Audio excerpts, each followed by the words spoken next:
Welcome to First Answers. This is episode 7 in the series, A Parent's Guide to Gender Identity. It now appears that parents will need to prepare their 21st century children to succeed with the other sex. In past generations, this seemed to be a foregone conclusion, that the forces of nature would motivate and make that possible. But divorce rates and declining rates of marriage suggest otherwise. In this episode, find what is impacting our children negatively so you can adapt and help your children succeed in their relationships. Visit firstanswers.com to find more about the podcast and answers for 21st century parents. Where identities are concerned, we have finally reached sort of a pivotal point. It's sad in a way, because years ago we could assume that a child born as a boy would be a boy and a man, and so on. And there has always been variations of that have not been as public as there are now. And all of those individuals deserved respect and kindness regardless of their sexual orientation. The problem for us as parents now is that it's no longer acceptable to assume that your children are just going to naturally grow into a male or a female, and it is important for us to learn how to help our boys and our girls identify as heterosexuals. And not only that, but how to be successful with one another. One of the most astonishing things is the idea that many of our, let's say, young adult children have a hard time succeeding in heterosexual relationships, not because of sexual orientation particularly, but because they're not confident about themselves or other people. And if you listen to males talk about females, that's not good. They trash them. Females talk about males and they trash them. In one meeting years ago, I said to a group of young adults, how could you say those kinds of harsh things about other people if you intended to marry and to love them? It just didn't seem like it was a wise idea. But all of these social changes aside, it turns out that there are some positive conditions which we should take advantage to. One of these is that new conclusions about men and women allow both mothers and fathers open access to both their sons and daughters. Both can be involved in this process, which will make it more significant for your children. I like that a lot because 30 years ago or 40 or so on, we had divisions where mothers are going to take some kids and fathers others, or sometimes fathers didn't take any, and even on rarer occasions, mothers didn't take any. Sons and daughters benefit from parents who understand when they are different from one another and when they are similar, that is, or the same. Many gender characteristics overlap, and it's important for you to know when and where this happens and when a quality or characteristic does not overlap. And therefore, we want children who are comfortable with themselves and where they are similar to the other gender and where they are different and be acceptable and feel acceptable to both. In the last 2 generations, many women's perceptions of how men and women achieve identity included the idea that women were disadvantaged in some way. Now, the reason for me presenting this is to show you a social trend or movement which has had tremendous impact on our society and on our sons and daughters to this very day. Now, this perception of disadvantage sparked what has been known as the feminist movement, where women were invited to become more conscious of their role and the social forces which created them. The idea was that women would need to apply pressure to government, communities, families, and in marriages to make certain they were given the same opportunities as men. In my opinion, having 3 daughters, some of that appeared to be true. But at the same time, early research, which looked like it confirmed that women are at a disadvantage, has largely failed to find support. That is, except in one area. Historically, women did not have the same access to the public domain as did men. Happily, women now have more access to many social situations, and what they do is more prominently understood. Now, however, instead of celebrating this progress and working and providing new opportunities for women, many in this movement decided to make comparisons with men the standard by which to judge the social progress for women. It used to amaze me when I'd hear in the news or some woman speaker saying women are not quite yet equal with men, and women can't do this, and now they're as good as men, or so on. And I thought, men don't have it all that great. I wonder why somebody's trying to be equal with them, and so on. Men have more mental illness, more criminal, you get the idea. Now, their mantra, however, was that women need men like a fish needs a bike. Now, notice what that means. That means that these people who are sponsoring this movement are saying, we don't need the other person. It's just simply not true.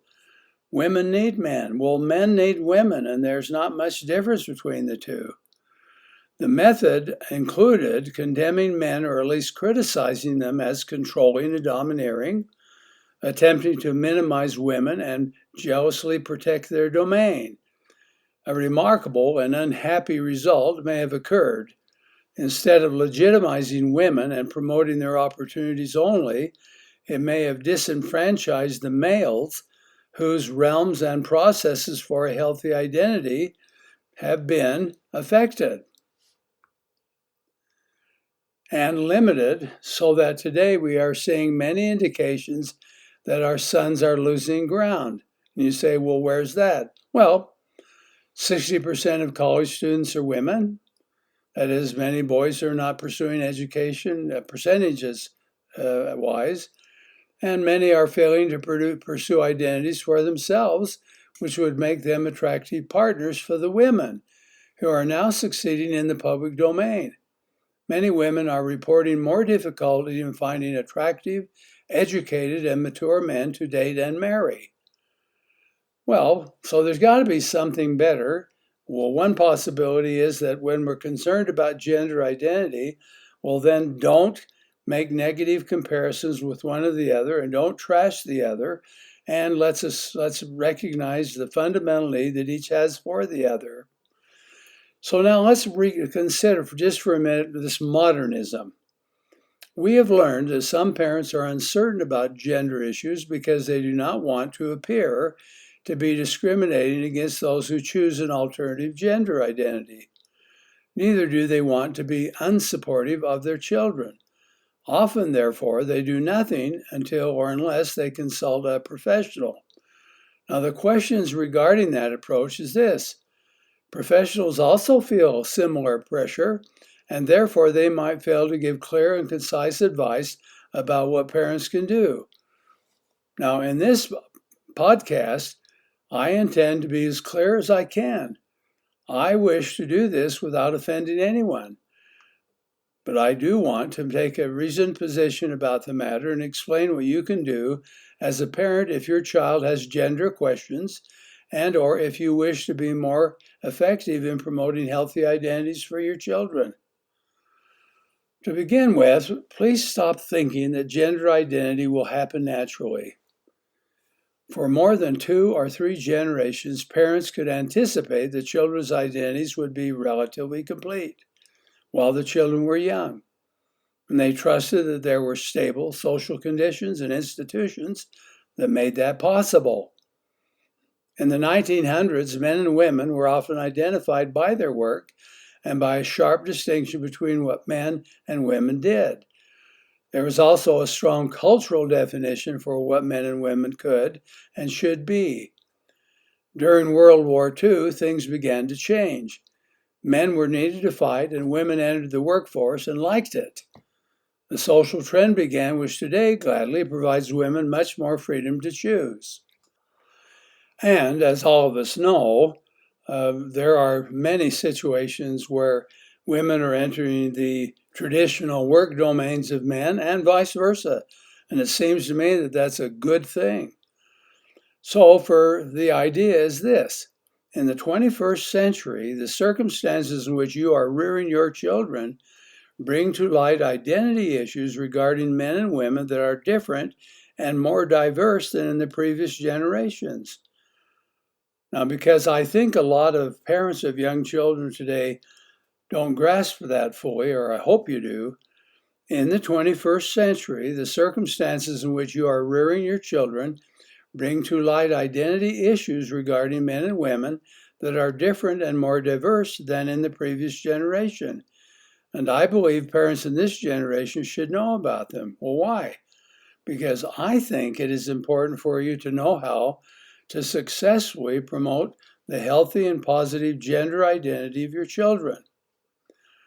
I've tried to impress upon you the idea that identity, especially gender identity, is crucial for parents to understand as modern day parents.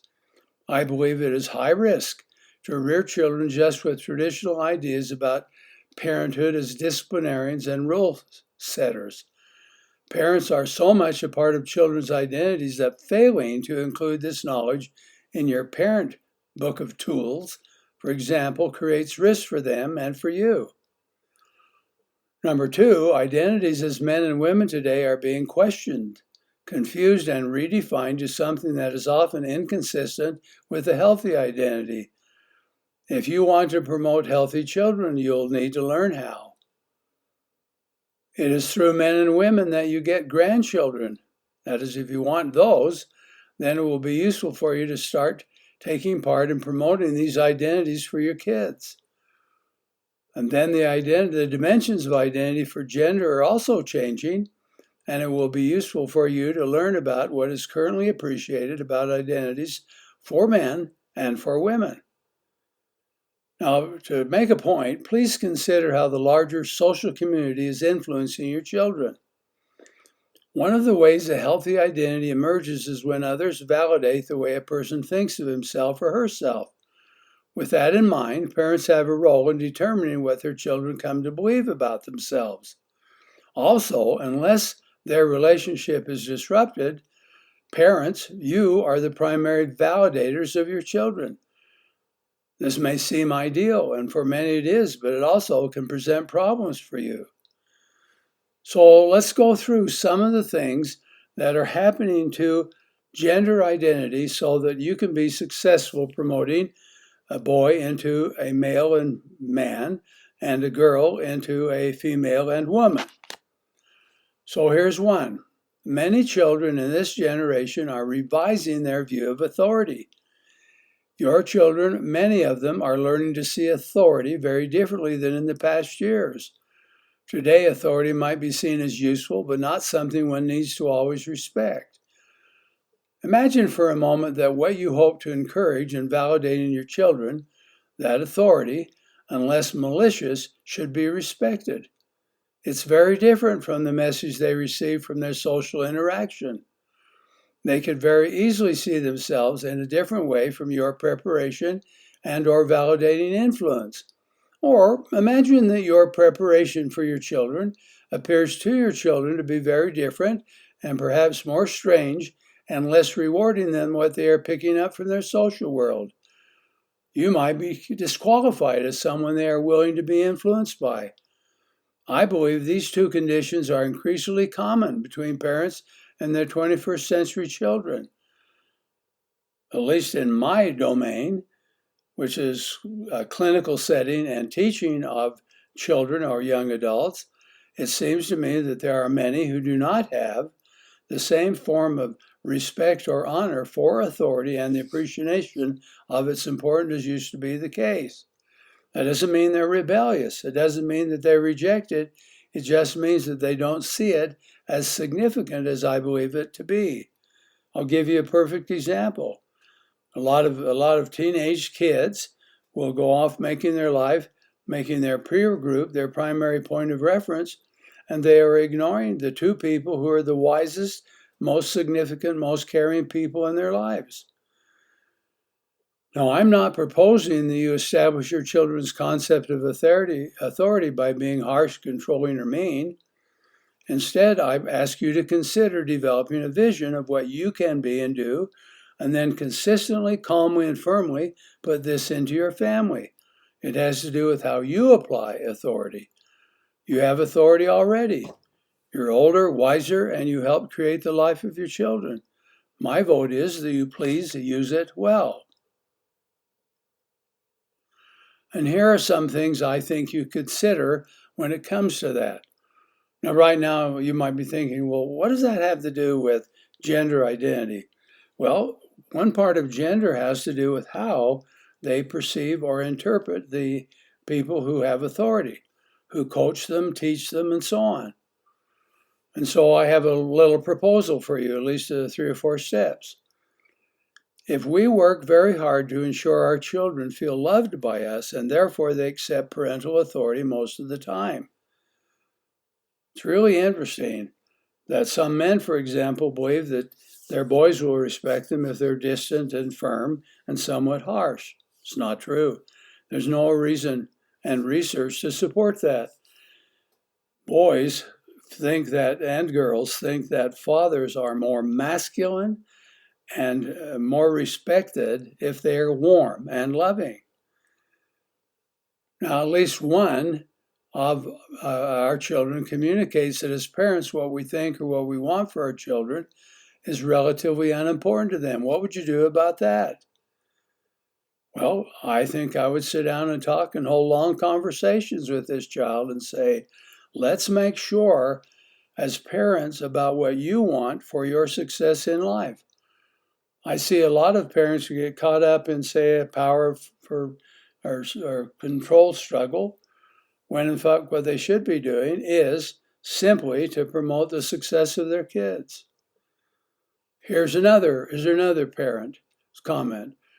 I insist that my children obey me, and I do this by creating rules and consequences when they disobey. Well, okay. When children are young, that might be a good thing, but good luck if you do that approach and that approach only for a 13 or a 14-year-old. As it turns out, they're seeing something very different happen in the world around them. I've also seen parents say, well, I've given up trying to regulate our younger children because I believe that children will become more self-reliant if I don't impose my authority. Well, if you impose your authority improperly, maybe. But if you have the right kind of authority, which has love and kindness, mentoring in it, good thing. Now, I am trying to propose to you the conditions or the changes that are occurring in our society that affect your ability to be attractive validators or confirmers of your children's gender. Here's another issue. In the world today, many children are seeking a greater sense of freedom from any restraint. Earlier, I told that in past generations in America, the identities of men and women were often shaped largely by cultural expectations. And this means that girls would grow into a woman having been prepared for homemaking, expecting to be a warm, cooperative wife and a nurturing mother or something like that.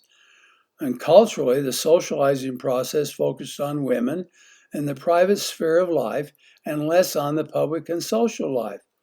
And therefore, it would have been uncommon for women to have chosen a profession that brought them into the public eye and offered recognition. And that's what women wanted and deserved, in my opinion.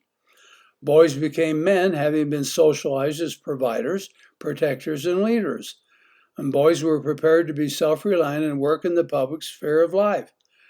Now, I happen to support a lot of those definitions, where, for example, a woman might be predisposed biologically to be more nurturing, and so on. I don't have a problem with that. But I do have a problem if we say that boys can't, or that if a boy is supposed to be a successful man without understanding empathy or compassion, I have a problem with that. Being a strong and rugged individual leader appeared to be the sought-after objective for boys in the public domain of life. Now, it wasn't just these narrow definition of gender that has changed. It is also the idea that should be able to exercise more freedom to choose for themselves than was perceived in the cultural expectations of the past. Now, think about that. We're asking a 10-year-old and a 5-year-old or whatever to say, well, what would you like to be?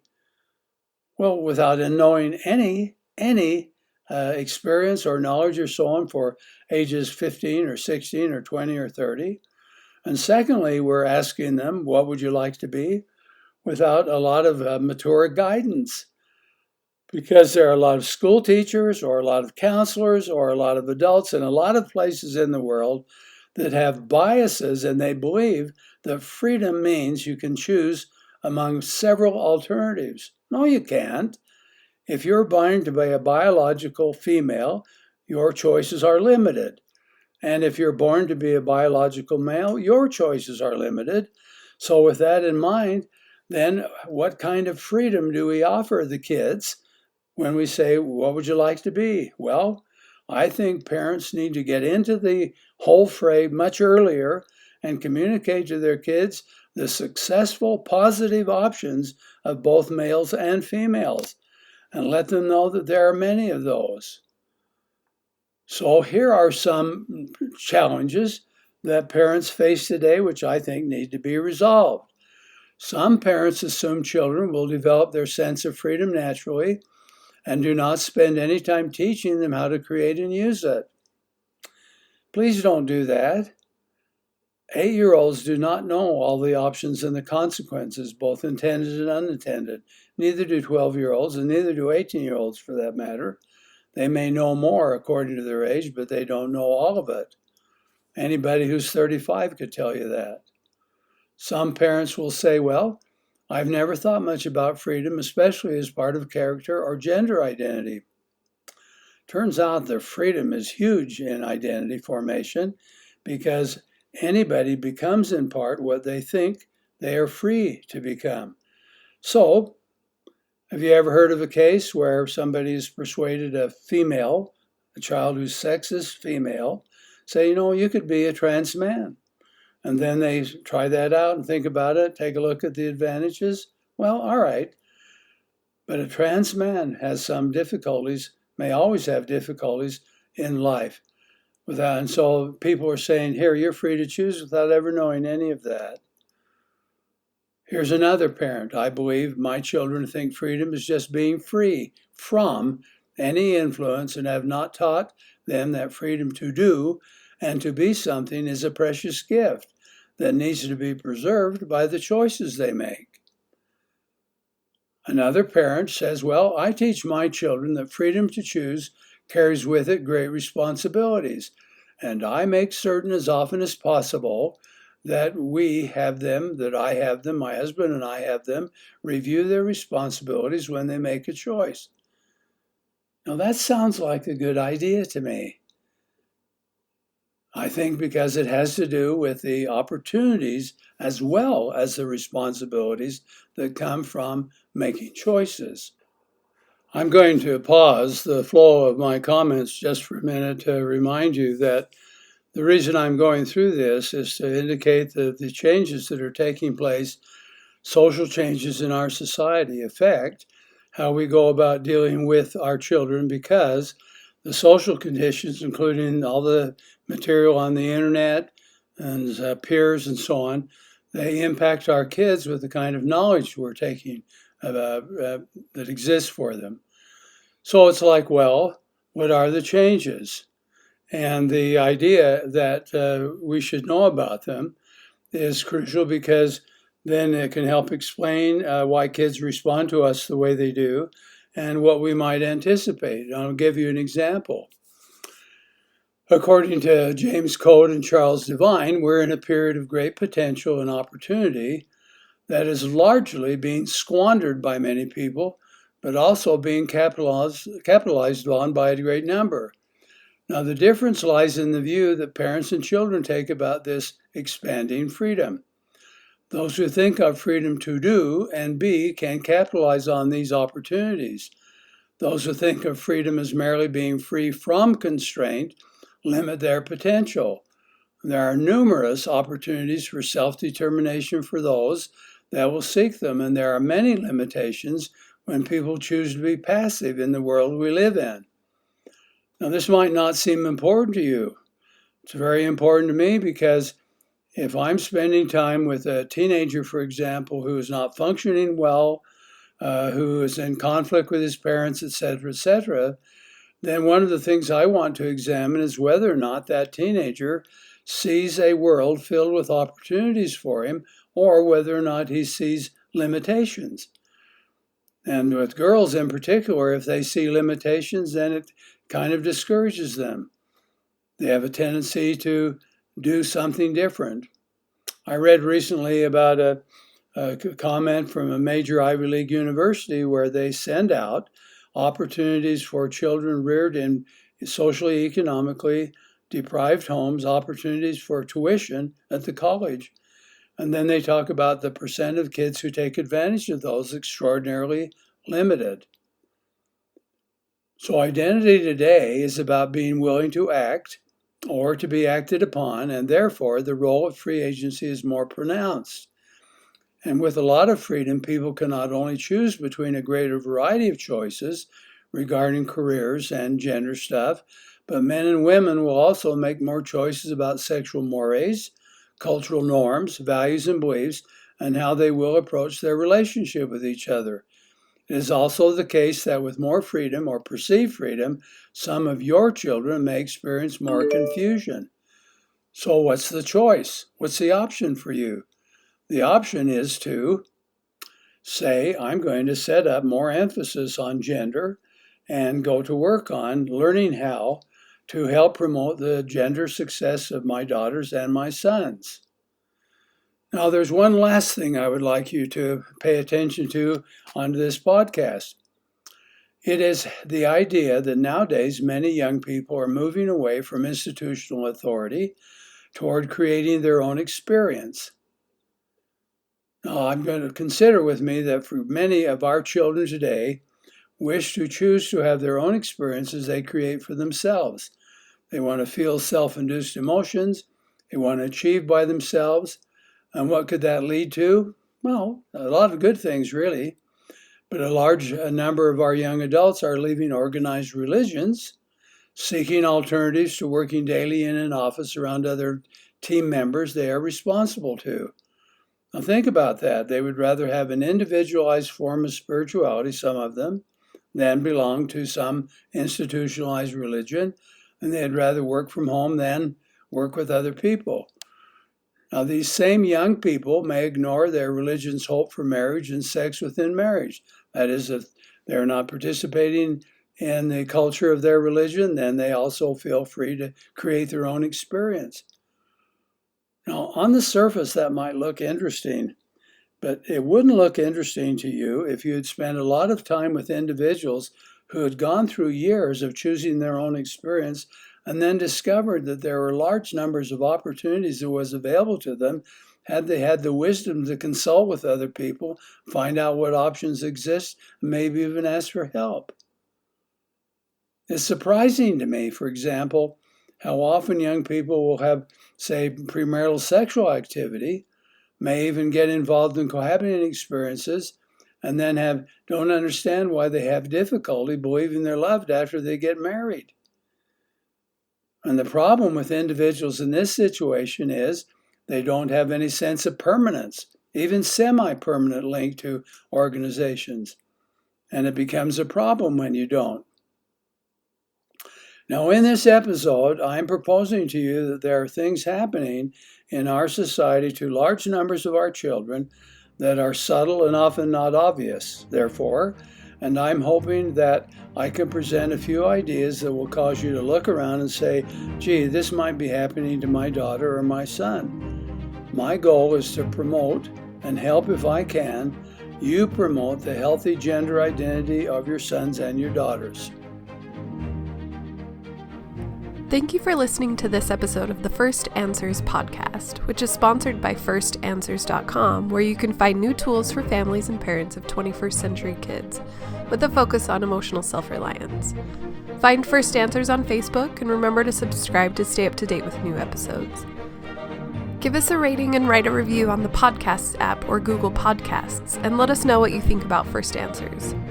Check out another podcast by Dr. Scoresby called The Christ Questions, which is centered on questions we ask about Jesus Christ and questions he asks us. Dr. Scoresby examines how Christians can build faith in Jesus Christ that lasts and discover the true blessings and rewards for believing.